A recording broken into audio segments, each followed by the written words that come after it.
Revenge films. I worked in a locally popular store inside the department building downtown. My boss was strict, but she was also a very nice person. I also had the friendliest coworkers anyone could ask for, and every day was great fun. The store's main product was baked goods like cookies and madeleines. Some were sold sealed individually, and customers could buy just one for a nice midday snack, or buy a bunch in bulk. There were also some ready-made assortments that were very popular as presents. One day, a plain-looking female customer who looked to be in her late 30s came into the store and chose a few cookies, madeleines, and other snacks from the selection. As my colleague kindly collected them and calculated the price, I told our customer that the price was $20.70. Once our customer was finished putting the money on the tray, it was 70 yen short, so I said, "That will be $20.70, madam. Another 70 cents, if you'd be so kind." Our customer seemed to have been set on finishing the payment, so I thought she'd either forgotten to take out the remaining change or she did not hear me. I followed store protocol and politely asked for the change again. So far, everything seems normal, but then things took an unexpected turn. Once I repeated that she needed to pay the remaining 70 cents, her face changed in a weird way. She raised her eyebrows as she said, "Eh?" The suspicious look that she gave me confirmed that she did not want to pay the rest of the money. For some strange reason, only the medically insane could understand. "Forgive me, madam. The total is $20.70, and I must ask you please pay the remaining 70 cents. She still glared at me and said, "Why do I have to pay for this?" My coworker and I froze for a while because we didn't expect the customer to say something like that. Even a toddler nowadays understands that if you wanted to buy something in a store, you pay at least the designated amount, and things would go well for both the store and the customer. We exchanged glances wondering if we had said something wrong, but nothing we did was out of the ordinary. And the woman was so brazen, she seemed to think that what we were saying was completely insane. I had only been with the company for less than 6 months, but there was nothing wrong with the normal store clerk behavior I was taught to show at all times. This customer's attitude made me overthink things quite a bit, leading me straight into a panic attack. "Huh? Uh-huh?" my colleague and I said simultaneously. The female customer said in a tone of voice as though she was admonishing a student, "Listen, kiddies. Usually when a customer takes out a couple of full bills, it's social convention that the clerk says, 'No thank you, we won't accept the spare change.' If this were a side dish store and we asked for $20 worth of food instead of serving exactly $20, the clerk would probably serve $2 or $3 more and still settle for the price of $20.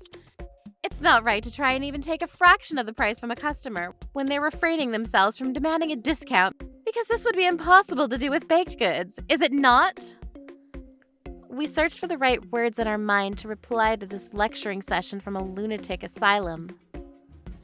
The hugely imposing attitude made things so much harder. If it were a privately owned delicatessen or candy shop in a small shopping street, I could understand this line of reasoning to ask for a discount. But this is a department store. It's highly unlikely that any store would do such a thing. The department store's training regimen instructs all employees of stores to always refuse giving discounts even if asked to do so. So there was no possibility that other stores would actually give any discounts. At least discounts that were personal. If there was like a sale of half off or something official like that, or if they had some kind of coupon, then sure, by all means, get a discount. The hell? Well, thanks to you, I've lost all interest in buying shit from you. It's all your fault that our sales have dropped.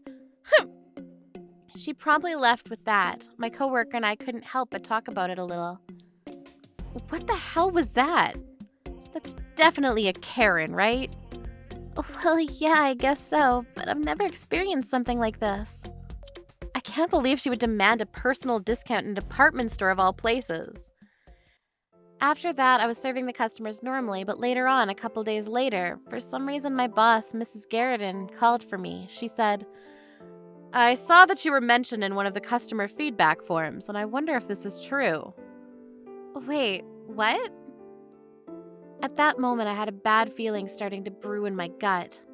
The survey form seemed to have been written by that very woman, and it was filled with complaints about me.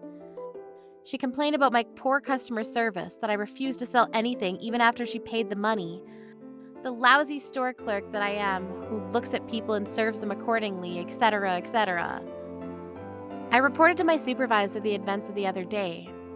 Originally, I was supposed to report to her when a complaint's being filed or soon thereafter. But I was not scolded thanks to my coworker's testimony of what had happened, and she also backed me up and said my behavior in the store followed proper protocol. Basically, how I handled the situation was not in the wrong way to do so, but I couldn't help but wonder why I was the only one told off. But then I remembered that on that day, my coworker was wearing a cardigan she'd been authorized to wear because the air conditioning was working a little too well, and it was too cold for her. I later found out that that's why the woman couldn't see the nameplate and thus couldn't really file a complaint against her in particular. Mrs. Garrison then told me that the next time the same customer came in, one of us would report it promptly. About 2 weeks later, the same customer showed up again. When she came to the cash register with a $100 set of extravagant sweets, she said, "Oh, you haven't been fired yet? I went to the trouble of writing the department store a thoroughly descriptive note saying you should be fired. What a shame." I served her as I usually serve anyone and said, "This set will be exactly $100, madam, including tax." "What are you on about? Lest you forget, you were rude to me the other day, and yet I went out of my way to buy this product, even though the store has the worst first impression on me. I must demand a discount of $50. Last time it was 70 cents, but because I was treating her rudely the other day, the discount somehow magically turned into $50. By this point, I wasn't sure whether I was in a bad dream or not, and I just stood there for a couple of seconds. I swear I could see the Windows 7 loading screen before my eyes. But I snapped back to reality and said, "I'm terribly sorry, madam, but we cannot do that. As we have previously informed you, madam, we do not offer discounts at the moment." "Oh my god, you sure are a cheeky little bitch, aren't you? Do you want me to file another complaint? Want me to do that, eh? I'm going to protest to the head office this time, and this time you're definitely going to get freaking fired." While I was being told this, my coworker went to call our boss, who rushed over to the scene. "I'm terribly sorry, madam. Did one of my subordinates do something wrong?" The woman replied, "Just as well. You came in just the nick of time. I declare you need to retrain your subordinates. They don't understand the spirit of service at all." "Yes, we educate all of our staff thoroughly before they're allowed to work with customers like yourself, madam. And I beg your pardon, but neither of them said or did anything wrong." "Huh? They're being freaking cheeky with the customers." "I assure you, they're not doing anything of the sort. They're merely doing their jobs according to their training." "What is this bullshit? All right then, I won't file a complaint directly to your head office. I'll post a review on social media. How about that? That the staff of the store takes one look at people, judges them, and serves them accordingly. And that you don't even sell your freaking products. Then this store will go out of business in a heartbeat." "Well, then I must inform you that we'll submit video footage of you to the police as a malicious complainer." "What are you freaking talking about? How dare you? Me, a complainer? Don't make me laugh, goddammit. What part of me is a malicious complainer? I'm just saying what I think is right." "We've been having problems with the cash register lately, and we've been recording the scenes with a small camera, just in case we have any serious problems. I believe a smart person such as yourself will understand that records of all your conversations and appearances up until now have been saved, of course. It is our duty to inform people of potentially dangerous customers and that they must be on the lookout. Therefore, we'll submit all footage to the police, including the previous incident, and leave the rest to them." At that moment, the woman turned dangerously pale. As though she'd finally realized this was a bad idea, she said, I'm going home for the day. I'll come back when I feel like it. I didn't do anything." And then she pretty much left the shop in a panicked sprint. "Thank you very much, Mrs. Garrison." "Well, I knew she would come back eventually." "But I didn't know you had a camera installed." "If I'd told you, you probably would have acted unnaturally, no? We need to make sure everything doesn't seem staged and that you always acted like a store clerk should. But she is probably doing the same thing elsewhere. I'll inform the other stores in the department store and submit the footage to the police as a person to watch out for." A month later, just as Mrs. Garrison had predicted, the woman had attempted the same thing elsewhere and was arrested. Apparently, she had tried to buy something for half the price in the exact same way as we did here.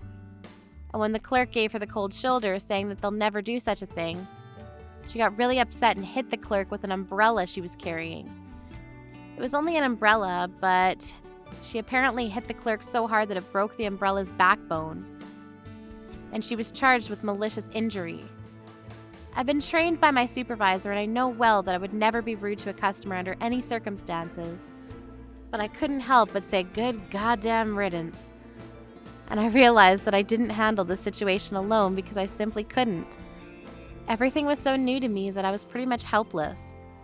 It was only because of my boss's fine plays and my coworkers' quick reporting to her that we were able to collectively fight off the woman.